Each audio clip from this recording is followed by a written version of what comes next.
This video is a part of the first part of a multi-part series on a Samsung French door refrigerator that's icing up. Today we're going to show you how to defrost and remove the ice from the evaporator in the refrigerator section when it's all frosted up. If you attempted to remove the panel with this much ice on it, you would damage some of the components, and we'd have to get all this ice off at the exterior as well as behind it in order to service it. A lot of people like to use a steamer for this, and it does work well. The issues with steamers, if it's not that big, you'll run out of steam before all this ice is defrosted, and you'll have to fill the steamer back up, wait for it to heat up the water, and start the process over again. With this, we're using the vacuum portion of the Roberts appliance mover tool, similar to the air sled, where the vacuum portion is blowing air out at a very high velocity, as well as the air is passing over the motor within the vacuum, and it's heating up the air.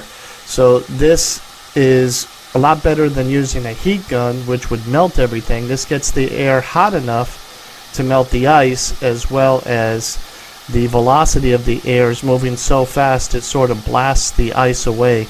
As you can see, one of my technicians here is using the air sled. First, he's trying to blow the air up behind the panel just to soften the ice up behind the panel.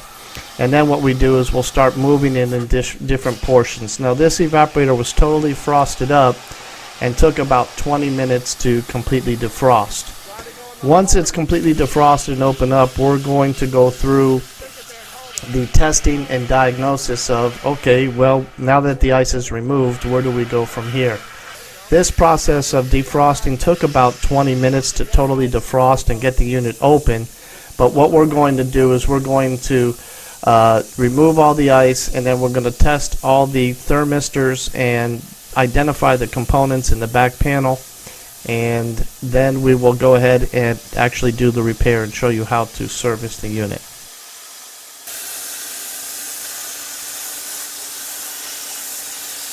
Here in the video, one of the openings have all the ice completely removed now, and we're moving up to the next opening on the top. The video has been sped up a little bit, so you're not sitting there bored watching the recording.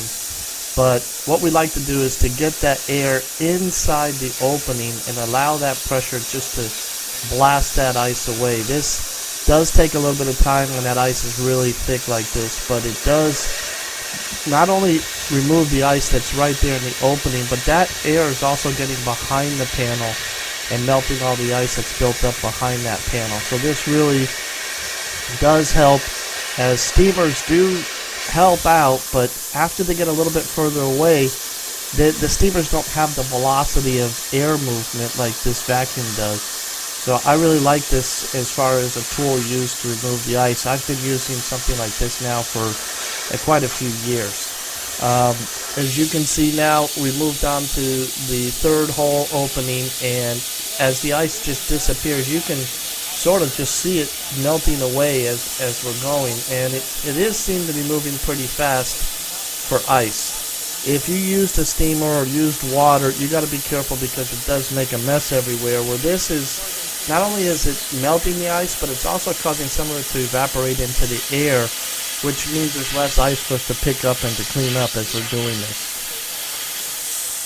So let's just take a minute and watch the rest of the ice removal now. This is only going to enable us to get the front panel itself off.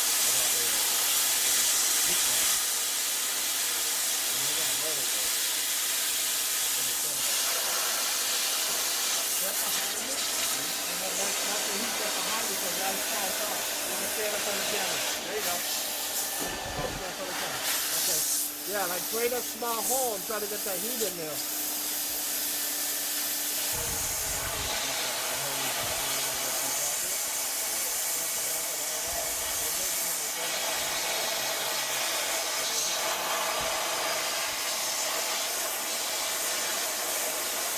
There is a styrofoam divider between the front panel and the evaporator in the back, and as you can see these openings here, there's still ice built up on that styrofoam, and if we were to pull on the styrofoam itself, it will break into pieces. So we try to force some of that air through the openings. You can see as we're blowing it in the bottom hole, it is melting the ice out the top hole as well, so it's getting back there and removing all that ice that's behind the panel. So here we've got the back panel off, but you can see that the evaporator is still covered in ice, and we have to be careful. If we attempt to pull the styrofoam off here, it will break it. So we've melted off the ice the best we can with the vacuum and started slowly pulling on the panel, but there's still some ice holding it in place. It's even got onto some of the wires that are in the back holding the evaporator fan and the thermistor. So as we disconnect here, there's ice trapped on the wire. Hold that for me for a second, Emma. Right there's ice trapped holding that wire. So I take the back end of a screwdriver and I do this. And just tap on it and the ice will crack. We're going to go ahead and defrost the rest of that ice right now and get all that ice off. Melted all the ice that was on the evaporator. A couple of things that I did that you have to really be careful. At the very bottom it was very thick with ice down here, and I actually used a screwdriver and actually pried the ice. Once I got it, most of it melted off of the tubing, I used the screwdriver to pry the ice down as one big clump instead of trying to melt the whole block of ice. And you have to be very careful. This is aluminum, and when you do that, you can break the evaporator, and then you've destroyed this evaporator.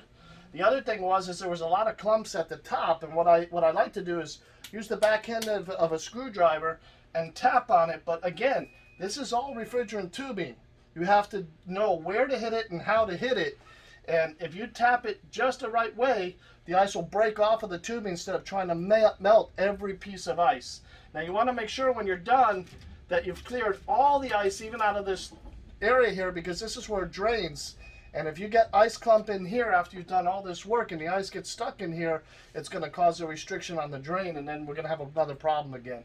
So right now we've defrosted it so we can make some tests, and we'll get into that in a little bit.